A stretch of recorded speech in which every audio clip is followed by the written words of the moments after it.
This is the day. This is the day. What the best, babe.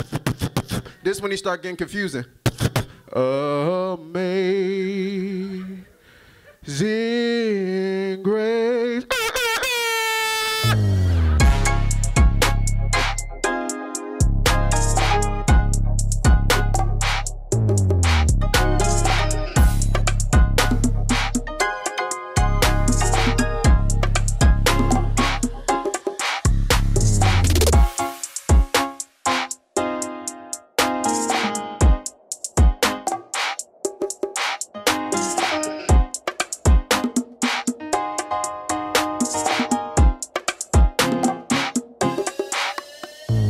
If this is going to be all that I do, whether it be on a big scale or a small scale, I'm going to do it. And when I took that mindset, that's when the big stuff started coming. Because I had the mindset, no matter what, I'm going to just give my 110% at all times. Yeah.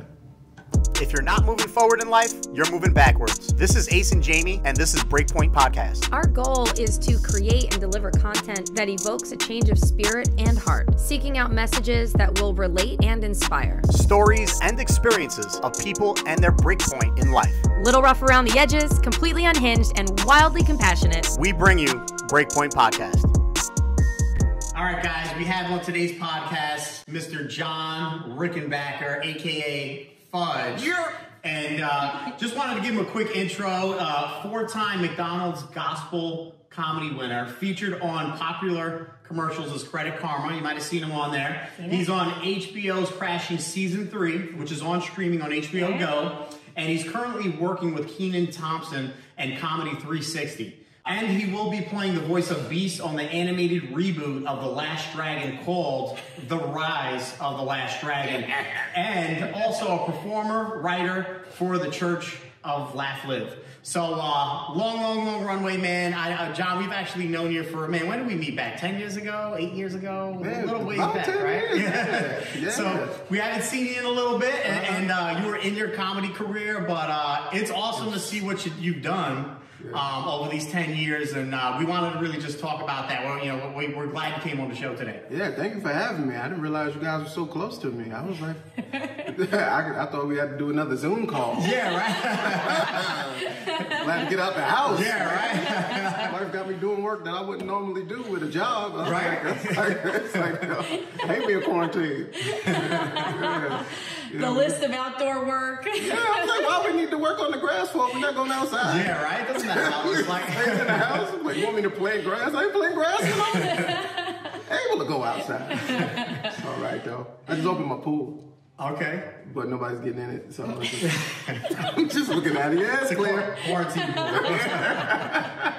Well, speaking of, what is life like living in quarantine during COVID and being a comedian? What does that look like? Man, it's tough because being a comedian, you have to go to shows and be around people. That's pretty much what comedy is gathering. And so it's like, it's tough, but comedians, I applaud them. They're doing a lot of different shows. I was able to do a couple of online shows. It's kind of hard though, because, you know, I'm in the room and I don't get any laughter, no feedback. It's just like, I hope it's funny, you know, and then I got an echo in my house, and I had to do a show in the closet one time just because the acoustics. Come out of the closet. Yeah, it's like I had to do. Do you do like the virtual backgrounds when you're in the I tried to put something in there, but it just looked like I was just, I don't know, in a telephone booth, a glass case of emotion and comedy.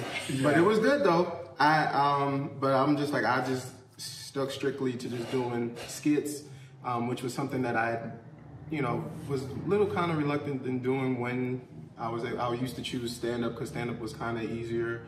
You know, stand-up brought more money, so, you know, now I'm able to create my own content and do skits and rely more on myself. So got my little fan base, and it's working. They're giving me good feedback now, so it's good. That's awesome. That's awesome. So comedy, is it through Zoom you're doing it, or is it through like an old YouTube streaming service? So what are you doing to try and get in front of people right now? Well, I'm using more of my social media for my skits and content, like Instagram, Twitter, FUDGE the Comedian. Yeah. But most of the comedy shows that I've been doing was through Zoom. Zoom chats and different shows. Shout out to the Clean Comedy Link, who actually is the company that I work with. They actually do a lot of shows weekly, every Sunday. Sunday night. So they've been doing it consistently. So it's been working out. Very cool. Yeah. Talk to me about the name Fudge real quick and where that comes from. Right, I got funny, unique, devoted gentleman, entertainer. Right? Yes, you got it. I was so nervous you weren't gonna get it. So talk to me about that. Where'd that come from? Man, the story. I wish I had this big, elaborate, awesome come to Jesus moment with it, but the story was simple. I was it was in high school. I got this name. This is even before I was doing stand up. I was on this college tour for Alpha Phi Alpha fraternity. We was on our way to do a battle of the buses. It was about 3 buses. And they was like, man, you should do comedy. I was doing impressions the whole trip. That's all pretty much I did. And I was like, man, I need a comedy name, because growing up watching Def Jam, everybody had like a name, or usually based off of food. And like a guy named Hamburgers, a girl named Small Fry, and a lady named Chocolate. Yeah. So I was like, man, and I was a little bigger then, so I was like, man, I need a name. Pudding. Nah, that sound crazy. Sound a little soft. And then I was like, I couldn't use chocolate because I am dark skinned and chocolatey, but that was already somebody's name. So I said Fudge. I was like, all right, now you can't be a black man named Fudge without an explanation. So I had to make it into an acronym. I just found out in English my junior year what an acronym was. So I was like, oh, let me make it an acronym. So that's how the name came about. Okay, gotcha. And it stuck through high school. I was John E. Fudge.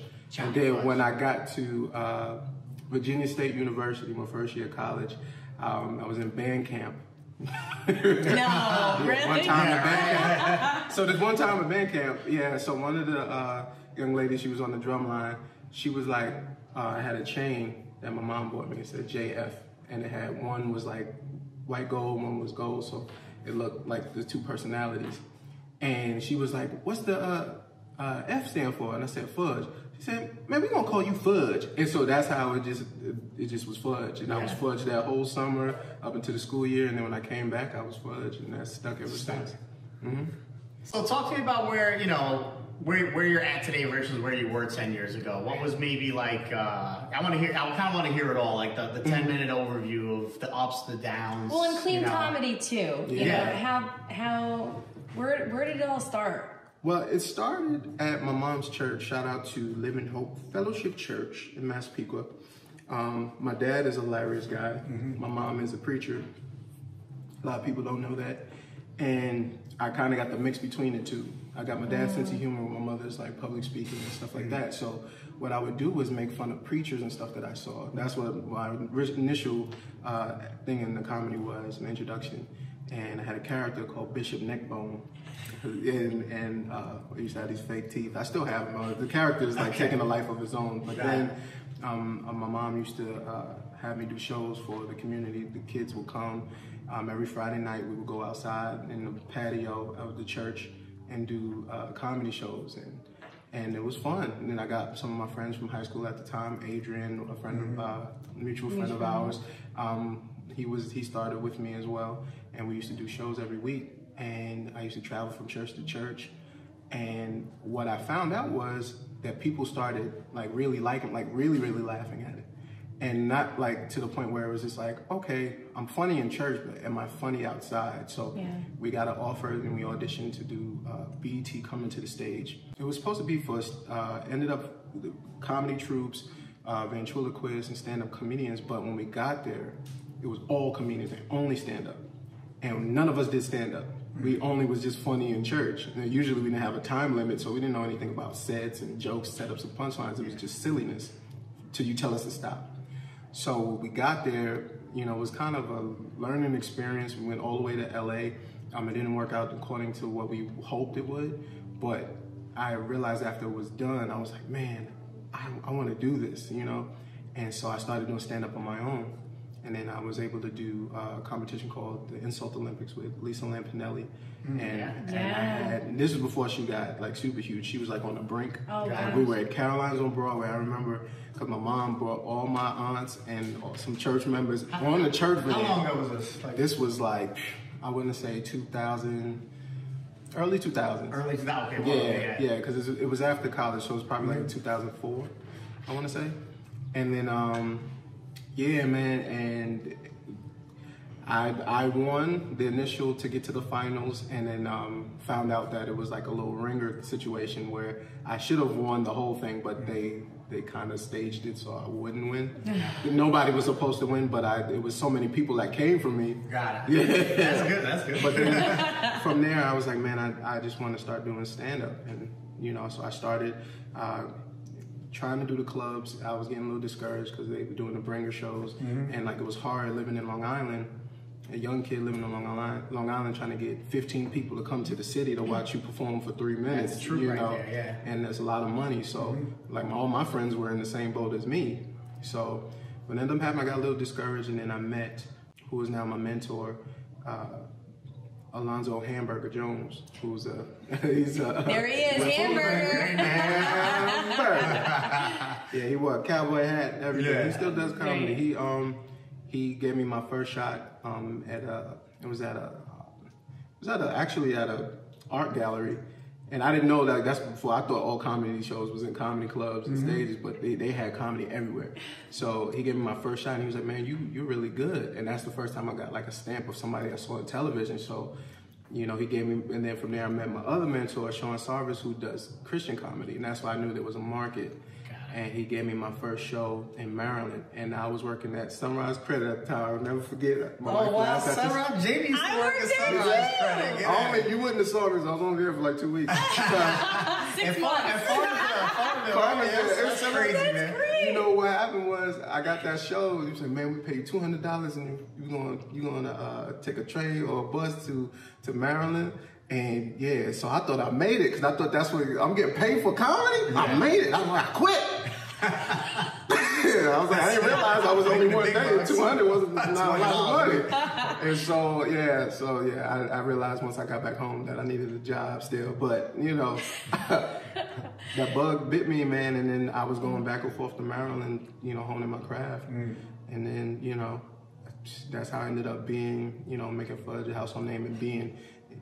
Working in clean shows, working in churches and stuff like that. I was predominantly doing churches and was doing a lot than most comedians would make starting out. I was already doing 15, 20, 40, 30 minute shows, and that was unheard of, because usually you have to build up your set like from nothing to, you know, to eventually get to the special part. Yeah. And you know, I did the Gospel Fest in 2005. Which ended up being, it was at Madison Square Garden. So like, this is my, like, really barely a year in the comedy, and I'm already performing in stages that people take lifetimes of work. And I rocked, and it was a packed house. And I was on television, UPN 9 showed my little clip. What kind of show was that? Well, it was like a gospel show, so they had a lot of different gospel acts, and then they had like these competitions like dance, singing, poetry, and there was the first year in 2005 that they ever did comedy, and I was the first winner, and I was the only winner 4 times. I did it 4 times. So I won 05, 06, and then 09, and then 2010. And those are the McDonald's Gospel Award. Wow. Yeah, and I got to perform from there. It was Madison Square Garden, Prudential Center, Hammerstein Ballroom. And because it was two years in a row in Prudential Center, so I got to perform in these big arenas. That's wild. Yeah, fresh into comedy. So, you know, but then what ended up happening was I ended up, you know, getting on MTV Your Mama. Yo, son, you saying you a giant? Ain't nothing giant about you but your stomach. I wasn't really supposed to be on that show. One of my friends, friends in high school, I was trying to get him to sign up for it. Yeah. And he didn't show up. So I ended up going in his place. And so when I auditioned, I ended up winning. And prior to that, I only did church stuff, so people didn't know me for that. And I didn't even know me for doing Your Mama jokes, because it gets a little brutal. And so I was like, man, I got in and I did well, almost won the whole thing. They wanted me from Forest Hills, even though I was from Amityville. And, you know, just for continuity. Like, Long Island can't be fun. Yeah, right? And so, gotta be the bros. Yeah, right. It's from Corona. And so it ended up being a very successful episode, both of them. And what ended up happening was a preacher that I was on tour with, they were doing a thing called Rock the Block, shout out to the Freedom Chapel in Amityville. They saw, well, somebody brought word to them that I was cursing apparently, because there was a couple of shows, on a couple of jokes that I did that they bleeped out. I said midget, and they bleeped out midget. Yeah, so it was like, you know, PC words or whatever. Yeah. And they thought I was on there cursing. They didn't watch it. They thought I was cursing and kicked me off the tour. Wow. Yeah, and so that was like a big, you know, money maker, because I was going all over with that. And yeah, so I got really, really discouraged about that. And then, you know, what ended up happening was, you know what, I was like, you know what, I'm gonna just do me, how stuff comes to me. And I just started hitting the ground running, started going to clubs. And now, you know, 10 years later, I'm like really seeing the culmination of, you know, the hard work. I'm married now, homeowner, so I got a lot of stuff to talk about. So you can't tell me nothing now. So. And, you know, and then now I'm kind of pushing the envelope, still staying clean, because that was something my dad always wanted me to do. Because he's like, "You ever heard me cursing?" And he never cursed in front of us. And my dad's hilarious. And you know, and so that was just something like even when I was. Is that hard? It's not for me now. It's hard when I write though. Sometimes now, because I write so broad, like because sometimes now I like to write for other people now, because there's a lot of stuff that I just can't say, and I tell comedians all the time, it's like, you can go where I can't go, I can go where you can't go, so let's just help each other out any way we can. And so like there's certain things I just be like, man, I wish I could say this. But like that is funny right there. and now like that I'm older, I'm kind of realizing that now I'm able to, you know, just say what I want. People know my heart. You know, my actions speak louder. So you know, it's just an art at the end of the day. Yeah. In Christian comedy, so I always want to ask, like, is it okay to make fun of a preacher and laugh? And it's hilarious, you know, and I follow a lot of Christian comedy, and, you know, sometimes I feel a little naughty, you know, but it's like, it's just, but as long as it's done in the right heart and spirit, like. Yeah, I feel like it's, because like I've gone to comedy shows when people are like full-blown atheists, and they will sit there and blast Christianity and blast religion and blast everything. And it's just like, why is that accepted and I can't? Because comedy is about talking about your life. I grew up in this. So it's like, regardless if whatever I believe, I grew up and this is what I saw. This is my observation. So it's like, I consider myself now a Christian crossover comedian, because now I was able to develop, because they term it Christian comedy, but keep it there. Keep it in the realm of church. But I'm a comedian who is Christian that is able to take that and take it into mainstream. And that was my goal, because there's really nobody representing us in that light, mainstream wise.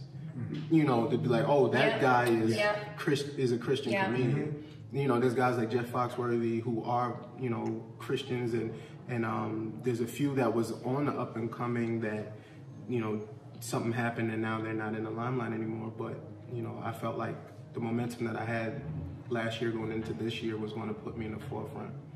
And kind of hold that banner as, you know, this is what this is. You know, I can do what you do, but you can't do what I do. I love it. That's awesome. It's I love really it. cool. And you still gotta be funny. Like, you could be a Christian comedian, but you still gotta be hilarious. And like, that's why I was like, when people say, like, man, you were funny, like they get surprised. Be like, what you thought?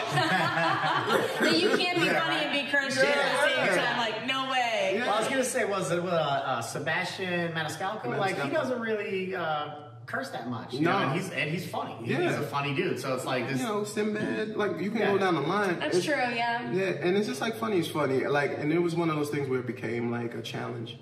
And it was like, I try to rise to that challenge, because if I can make the crowd, my goal is every show, especially now, if I can make the crowd laugh harder and have a more complete show than somebody else who's like being filthy. And this has happened.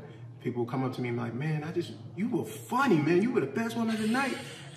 I don't think you said one curse. It probably blows their mind, I'm sure. It does. And it's like, so after hearing that, it's like, man, heck yeah, I'm gonna keep doing this.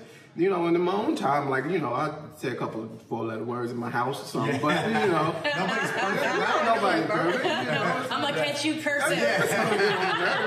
But, you know, but I try to just, you know, keep it consistent, and it's been working out, you know. That's actually how I got on Crashing, because of that. It completed the 3rd season. It actually ended. Okay. Judd Apatow and Pete Holmes decided, you know, HBO didn't pick it back up. So they decided to just end it on the 3rd season, not to, you know, leave it open-ended. Yeah. Based off the response, a lot of people like it. Yeah. A lot of people, it was picking up momentum. A lot of people were sad to see that it stopped.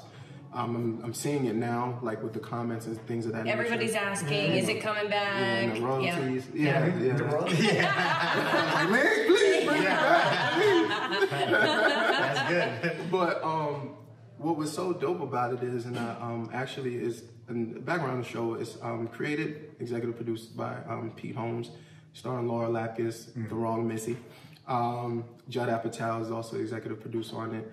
Unfortunately, I didn't get the chance to be directed by Judd Apatow. That was one of I was hoping that happened, but it was still good. It was still a dope experience. I was able to tape we taped at CW Post, one of the scenes. Wow.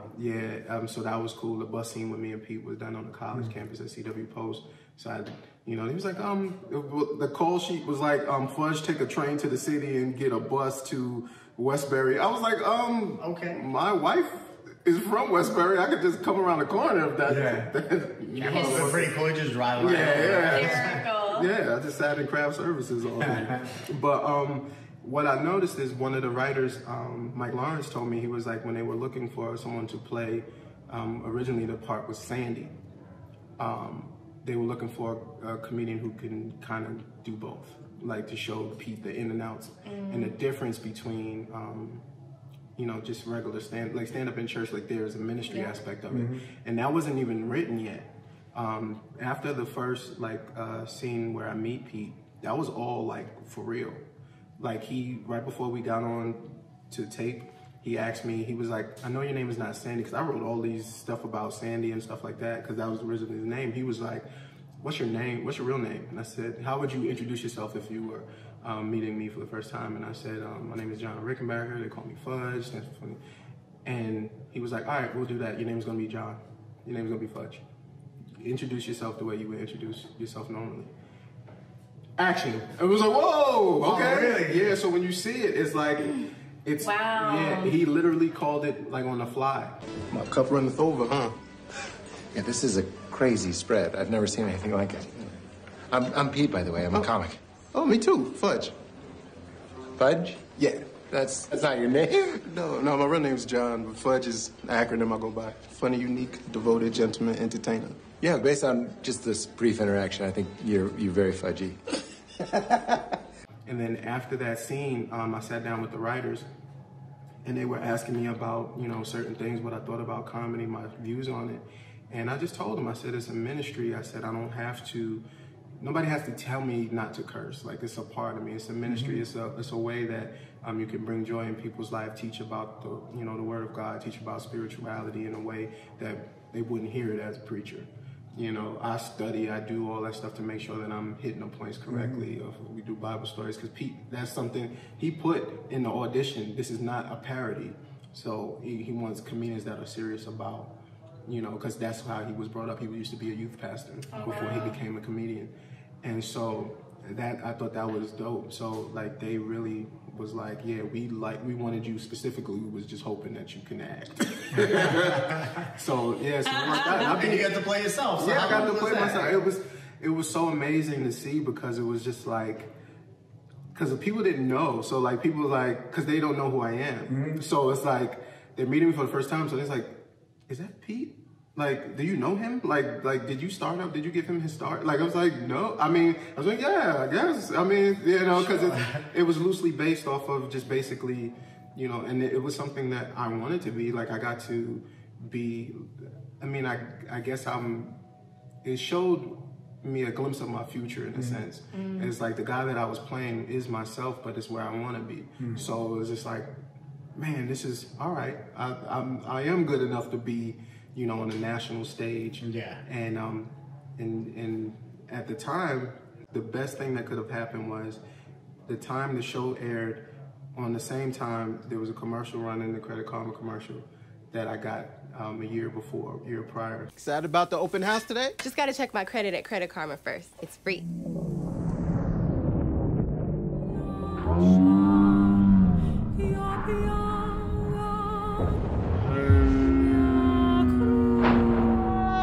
Checking will lower your score. We'll never get out of here. Actually, checking your credit score with Credit Karma never lowers it at all. Really?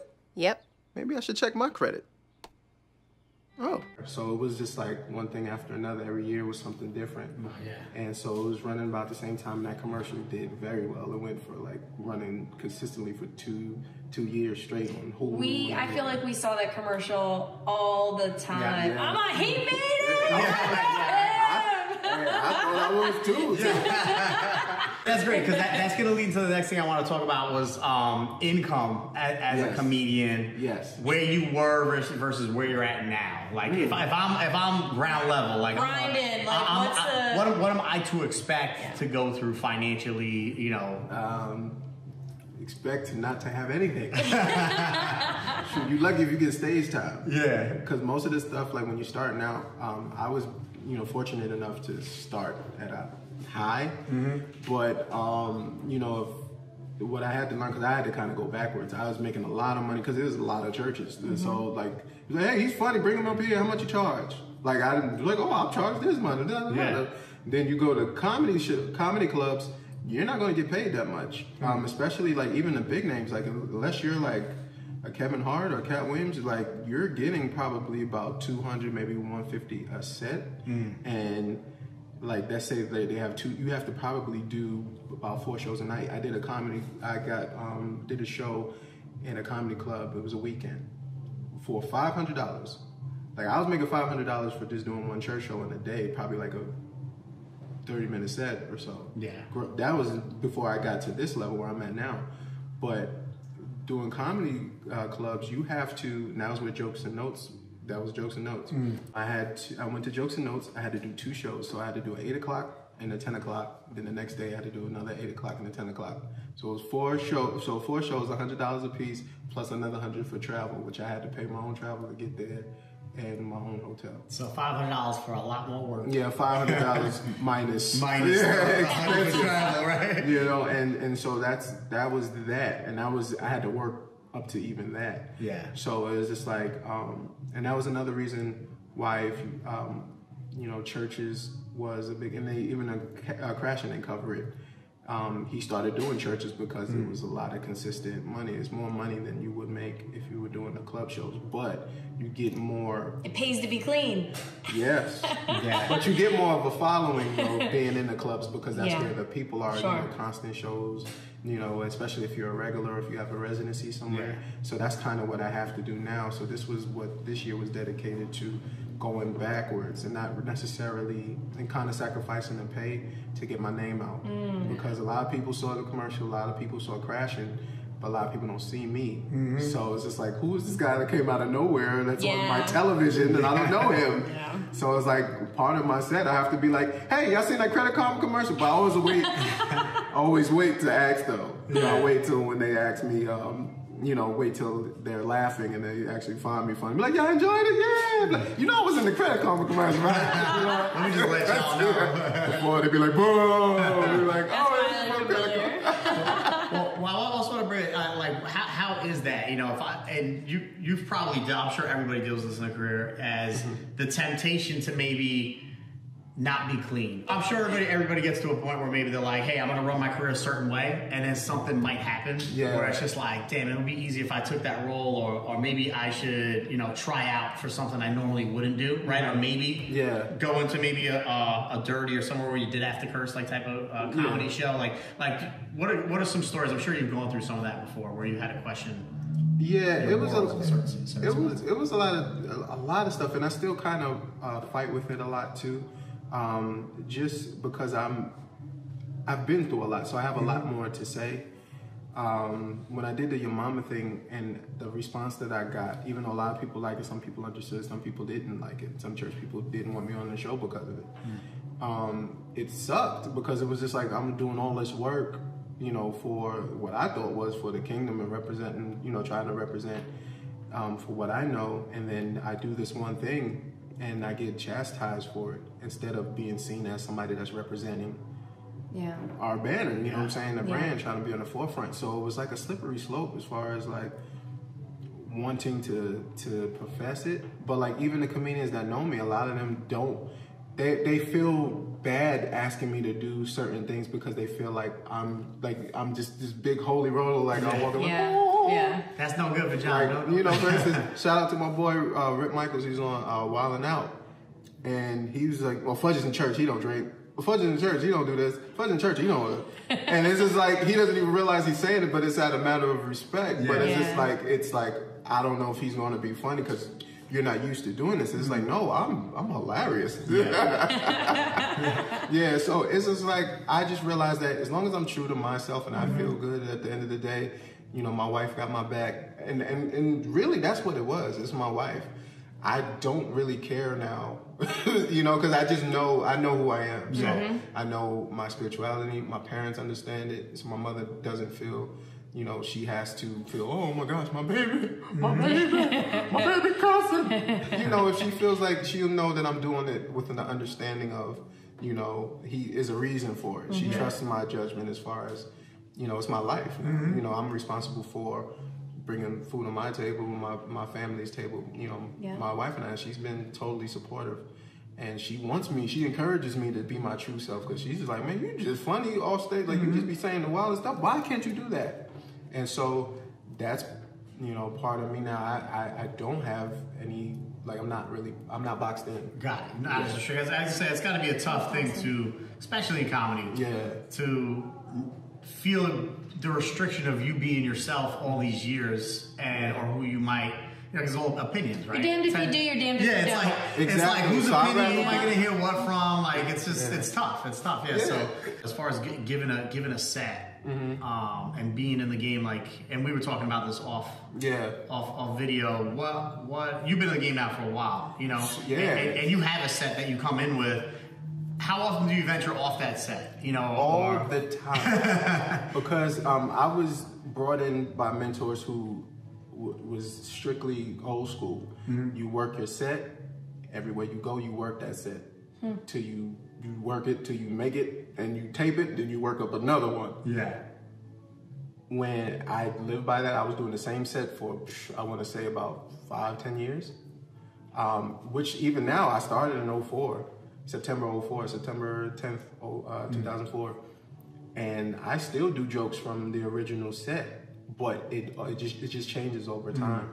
But one thing was, my wife was my girlfriend at the time. She saw me doing stand-up at my mom's church. She didn't know anything about the stuff that I did. She just didn't know. She never saw me or knew me. She just met me. So when she was just seeing me doing shows, she was just like, why do you do the same jokes all the time? And I was like, ow. And I was like, because people never heard them before. What do you mean? And he was like, well, it sounds scripted.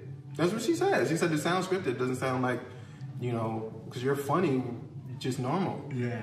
And I was like, so I was fighting back and forth, you know, as guys, you know, we don't like to be, you don't know, you ain't a comedian. There's not much work I put into that. Yeah, you know. And so, but I realized I was getting lazy. And I felt it, but I didn't want to admit it because I was getting paid and I wasn't trusting myself enough to be like, you know what, I'm not going to take a chance because I don't want to mess my money up. Yeah.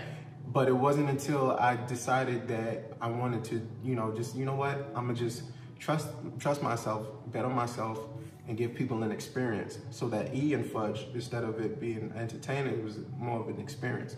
So I wanted people to be like, when they saw me on stage, it's so different from what everybody else did that it's like, man, I felt like I got everything out of it. So I do I improv.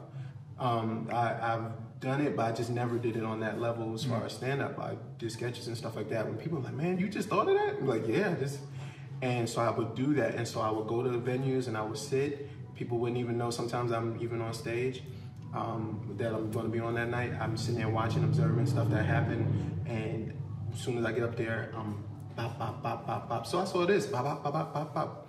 And then I tie my jokes into that. And if I do a joke, I do it. If I don't do it, it is what it is. But people felt like, this is mine. This is ours. You had to be there. Like, if I did the same material, you'd be like, yeah, I heard that already. But like, you was like, no, you didn't. He did something else. He jumped off the stage and flipped. I'm like, what? I got to come to the show. So that was something that my wife kind of spearheaded as far as, like, you need to challenge yourself. And it started becoming fun again because I was like, man, you can't tell me nothing now, so I know I'm funny. Like, you know, it's just one of those things where you get that way. Like, I know, so that's when I prepare. I just try to just be more observant and in the moment so that I can create for people, and people love it. Prime example, I just did a show before quarantine happened in Connecticut at a brewery. I don't drink beer, so this is in a brewery. I get in there, I'm the only black dude there, and this is Milford, Connecticut. Okay. The brewery is in the, like, it looks super rapey in there. It looks crazy. It's like, you know, it's abandoned. Yeah. Like it's like certain stuff isn't open, but it's like that's there. There's a Cracker Barrels right behind that. There's a Pilot gas station rest stop thing with a Wendy's connected to it. Like you can walk from the Wendy's to. So I'm like, this is weird. So I go up on stage and I said, man, the first thing out of my mouth said, man, you trying to set me up. I said, first of all, I don't drink beer. I said, second of all, I was like, I was talking about how Cracker Barrels is so stereotypical. I said, that's bad. I said, y'all don't get offended by Cracker Barrels? I said, that's like me. I'm not gonna say what I really said. I said, that's like me opening a store called Negro Bucket. And people was just like, what? Like, and then so it was just like, I was just going off on just the moment. And you know what I'm saying? And they loved it. And I was like, man, I'm fine. Like that was when I was like, all right, cool. This is me. Yeah. And then when I did the Keenan show, and it was at the Knitting Factory, I did the same thing. Everybody's all tense backstage. Oh, I hope so funny. And I was like, we're not going on slave. We're not slaves. Yeah. And, you know, because Keenan is a cool dude. He came and was sitting there and just chilling. And I was like, man, I'm going to just be me. Yeah. And I went out there because they was giving us they said, we got snacks for you guys. We got craft services going to be there. Man, they had Capri Suns and little Kirkland things from BJ's, little Kirkland brown. I was like, man, this ain't no craft services.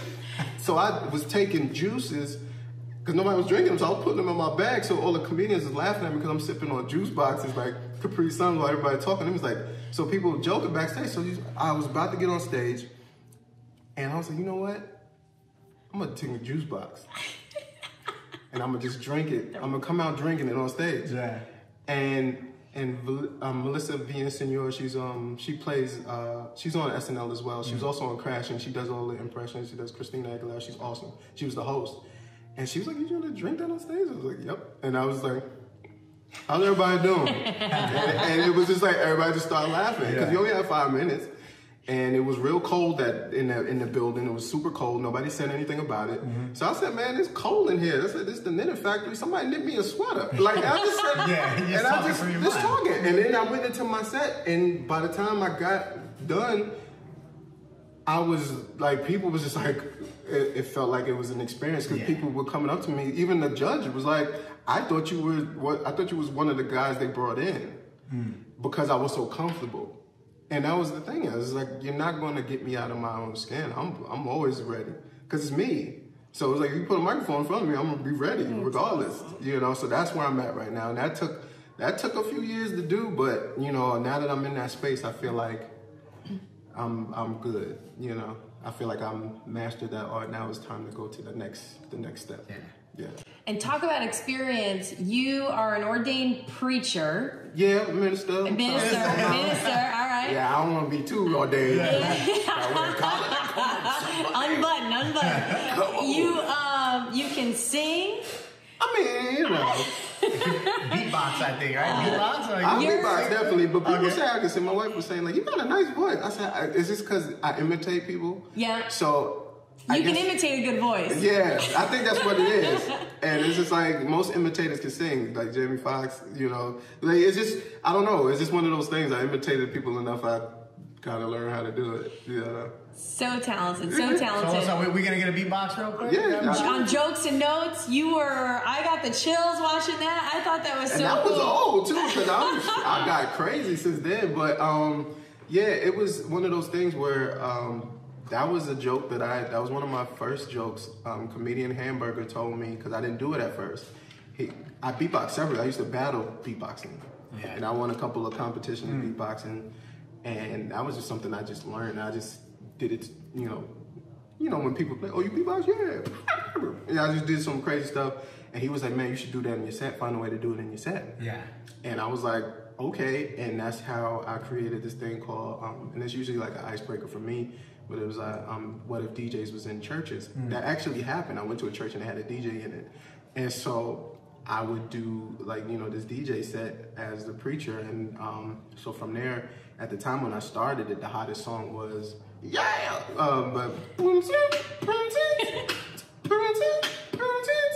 But then years later, the hot song that was out was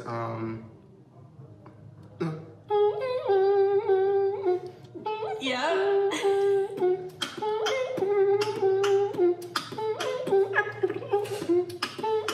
But then I had changed it, and because I have a joke about Amazing Grace and like how they mixed the.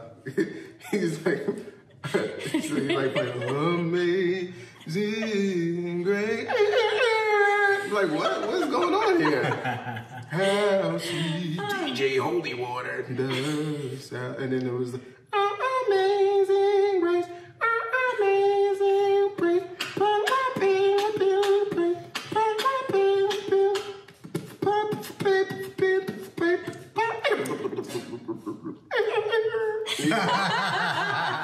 That is awesome, dude. I love it. Yeah. Oh my gosh, my mouth hurts. And that's usually and that's what actually happened. Like usually that's like the start. So that was another thing. I was like, all right, if you're gonna start with this thing, your show gotta be like this. Like, you know what I'm saying? So that's where I was just trying to think big, because I don't want to ever get to a point where I'm not ready for that next level. Like when I did Crashing, it was like, all right, bro, this is about to be on HBO, so people gonna be looking at you differently. So you're gonna have to elevate with this thing. And I learned so much even from that little bit, like, cause I had to do jokes on the show. Like I literally had to perform, like even though they were extras and they were supposed to laugh, like you can tell when somebody's paid to laugh and when they're laughing.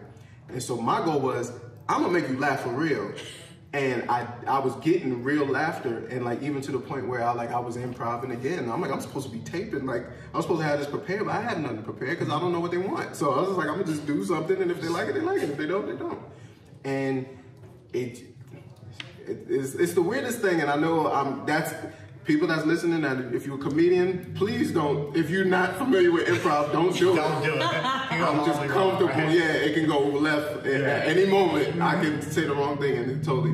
But it's just that's the part of, you know, I feel like my gift is, and so that's why I just try to, you know, just be confident in my gift. Confidence is key. If you want to be a comedian, one thing that you can't teach is confidence. You either got it or you don't, and you can get, anybody can get it. You just gotta want to have it, and if people will rock with whatever you say as long as you're confident in saying and you believe it. And I believe what I say, so I try to say what I believe, and it works. I just believe a lot of crazy stuff. That's all. But you wrote it, that's you, so that's awesome. It's me, all me. So tell us about the Rise of the Last Dragon. Oh my gosh. Wait, before you even go into that, you know.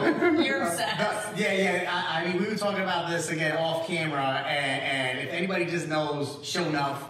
Am I the meanest? Show enough. Am I the prettiest? Show enough. Am I the baddest mofo low down around this town? Show enough. Well, who am I? Show enough. Who am I? Show enough. I can't hear you. Bruce Leroy. You know, the movie is like, goes back, what, late 80s, early 90s? 86. 86, so bringing it back for anybody who's a little bit old school now, a little bit older in their 30s. But tell us about the animated series. Rise of the Last Dragon. Well, it started as a fan-animated series. Okay. It was through Wirelord Productions. It was an indie production company by Daytrix and Fabian. And they decided that they wanted to do, like, he was just doing, like, you know, little fan art of, like, Luke Cage and different, you know, our black superheroes, pretty much. And Bruce Leroy was one of them. Last Dragon is a cult classic. Yeah. And, you know, they just started doing these videos and like these little vignettes of what would happen after, you know, the movie ended. And it had such a great response that they got like a big turnout of people wanting to actually have a production of The Last Dragon as a series. The Rise of the Last Dragon. And so they created The Rise of the Last Dragon. I'm gonna get you, Leroy. Because I am the Shogun. Not rest until everybody knows Shogun is the master. They had an open call for voice actors, and I was chosen to be Beast. So explain who Beast is real quick. All right, those who follow the movie, those who don't, you know, who's casual watchers, Shonuff, everybody knows who Shonuff is. He had his, you know, he had his crew, the Crimson Crew, whatever, and his right-hand man was Beast. And Beast was pretty much the one, the first in command to like get beat up and stuff like that. But, you know, he was there, you know, I got him, Show, I got him, Show. Bows down to your master. You know, he laughed because he was beastie, so he always grunting and carrying on. So I was like, man, if they ever remake this movie, I want to be that guy. Yeah. I don't know how to do martial arts, but I'm gonna learn for this movie. But you know, now I don't even have to do any sit-ups. So I was chosen to be Beast, and it's going into production. You know, once this, well, actually they're still in production, but you know, Datrix is in hard work because it takes a lot to do an animated, you know, animated. It's a lot of work. How is it going to be a movie? Is it going to be like a 6-part series? I believe they're trying to make it into an actual series.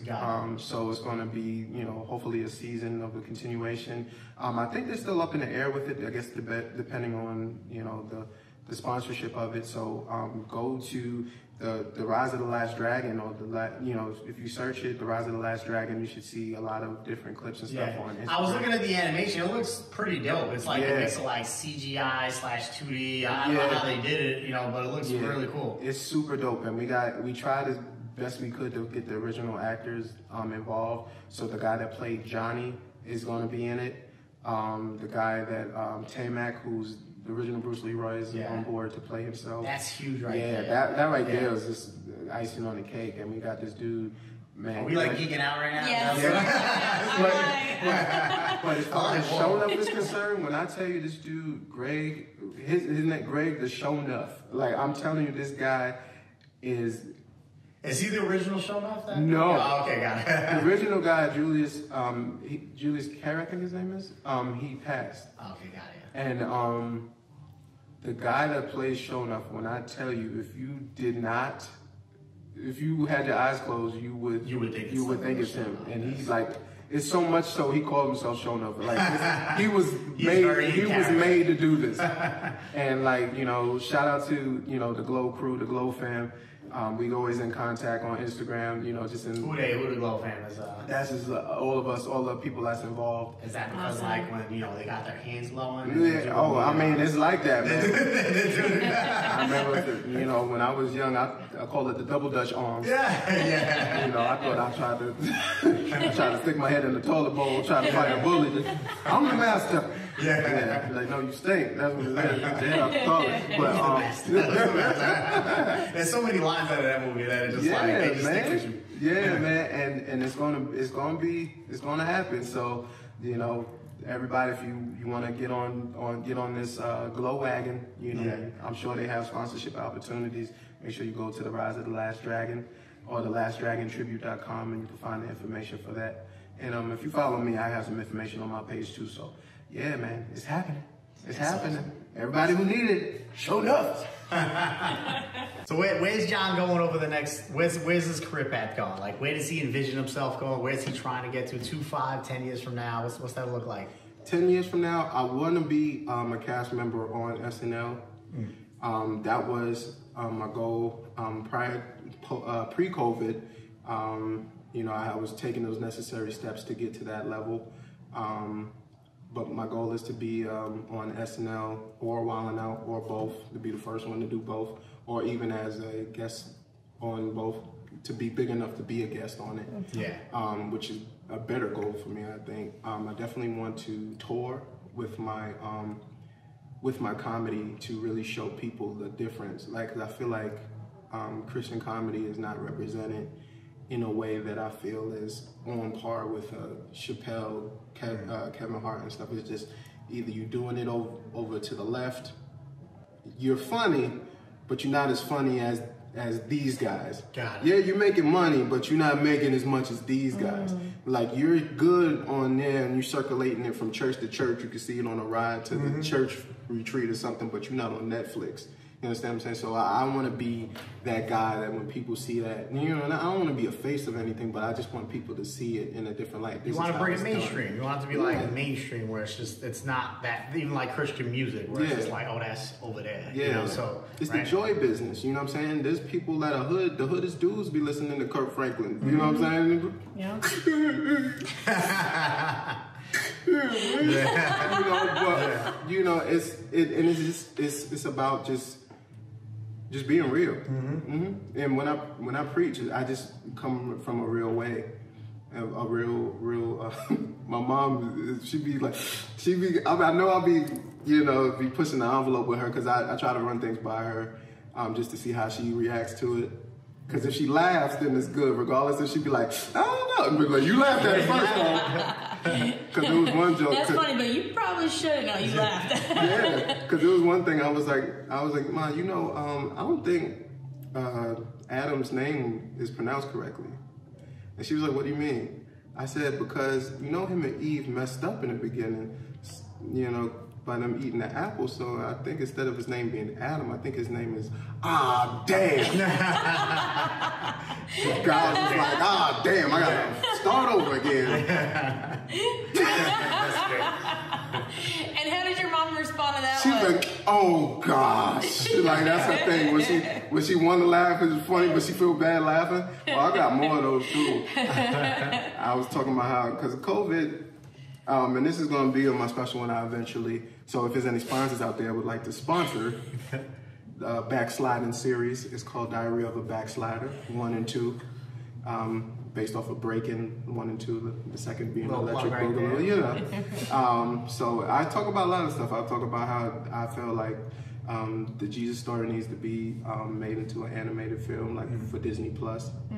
And but I'm not gonna do it. But it's gonna be hilarious. But it's a lot of stuff that people, I may get some flack for it, you know, the real, like, oh my goodness, he's making fun of everybody else, making fun of what we believe. I want to show it from a real way of a belief, so that people can to really make the decision if they believe. Because this is the time when you either gonna believe it or you don't. Because a lot of people, I'm not going to preach, but a lot of people's faith, you know, people's faith is based off of them going to church, and now that they're not going, now you really, do you believe it?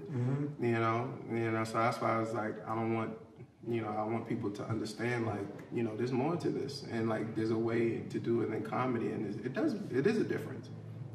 That's all. And then that's why I see myself for 10 years. I see myself really representing writing content for kids. That's something that I really want to do. Television shows for them to learn. I was able to work as a teacher's assistant as well as teach English, and finding creative ways to teach kids and young adults, you know, English and how to do stuff like that, and just, you know, having just a good time learning stuff. Like, I'm a big kid, man. I was raised on Sesame Street and Muppets and stuff like that. So a lot of my jokes and material was, you could see it. I wanted to be a Muppet. That's what I really wanted to do. So it was like, I couldn't physically become a Muppet because it required somebody hand up your butt. But it's just like, I did my best to be a Muppet. And if you watch the old Muppet shows, they were, you know, singing, they were doing skits, they would, you know, dancing, or look like they were dancing and doing comedy. So that's all I do. So that was just, I'm like a vaudevillain in a sense. So like, I want that, man. I want to make comedy fun, sexy, happy, spiritual. I just want it all. I want it to be an experience. So when people come see me, they like have to wear 3D glasses or something. Like, we gotta get strapped in there. That's what I want. Cartoon character. Yeah, right? You know what I'm saying? I want explosions. I want to do like a Kanye West comedy show or something. That's floating in awesome. jokes, you know. I just want to do all that. But yeah, I see myself doing whatever, man. Quarantine is turning me into like a pit bull right now. I'll just be like, ready to go. Yeah, so you got to evolve with the times. Yeah, now, waiting right? for Cuomo, man. Waiting for Cuomo, let me loose. Let me loose, Cuomo. So I think what I want to also just, you know, so for people out there right now, you know, this could be for comedians. This could be someone, you know, struggling, you know, maybe become an ordained minister, you know. Or anyone starting a business but or really just any endeavor. The comedy realm, especially since we're there, you know, what do you have to say to that man or woman out there that's maybe struggling right now, trying to figure out what their next move is? Maybe they felt like they were getting rolling, and then COVID comes and kicks them in the mouth. Yeah. I mean, I tell people all the time, no matter what you're doing, if you wake up in the morning and this is what you wanted to do, your job that you were getting up every morning that was preventing you from doing what you ultimately love to do, and now you have the time to do it, regardless of if you have the money or not, do it somehow. Even if it's 2 people that's listening and it's you and whoever's in your house, do it. I was so focused on, the reason why I didn't want to post, because I felt like it had to be perfect and I wanted it to go viral. I didn't want to have, you know, because I was barely getting views on stuff. But I realized that there was a consistent amount of people, whether it be 66 out of my 3,000 followers that was watching, they watching it. Because if those 66 people came to a show, that's a nice little crowd. So what I did was stop making content for people and was making it for myself. And if you found it funny, then great. You know, and it's just like, just keep doing it. If you see yourself, like, for instance, if I wanted to be on SNL, and SNL, I have to write, I have to do skits.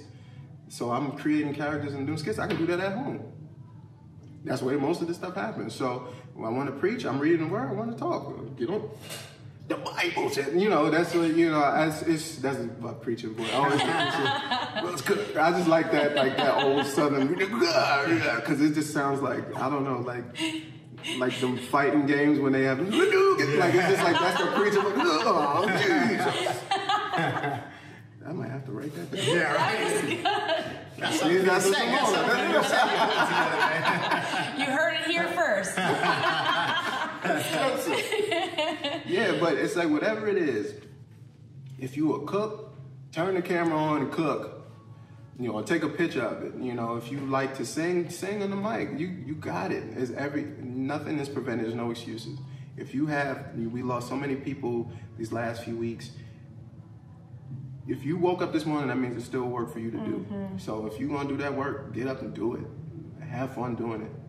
That's it. And that's all I just have fun. Like, I'm gonna continue forever to have a smile on my face till I know that everything is done. I did what I had to do, then I don't need to be here no more. Then the next generation go ahead and take that. And that's all I want to leave, a legacy, you know, for my family as well as for, you know, anybody who was inspired by it. And that's all I want to do. That's all I want to do. I just want people to live in their gift, live in your gift.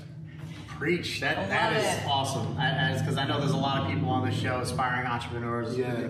I think so many people, like what you just said, think about making a YouTube video, think about recording themselves on Instagram Live, and they fear the judgment of the other people on the other side, because there might only be one person streaming it. And I think they just forget that they need to just start somewhere, you know? Yeah, because sometimes people, you don't know what they're doing. They driving, they doing something, they're like, man, I really want to look at this. And they'll come back and look at it. Yeah. I have videos that I posted 3 weeks ago that people are still like, man, what'd you do there?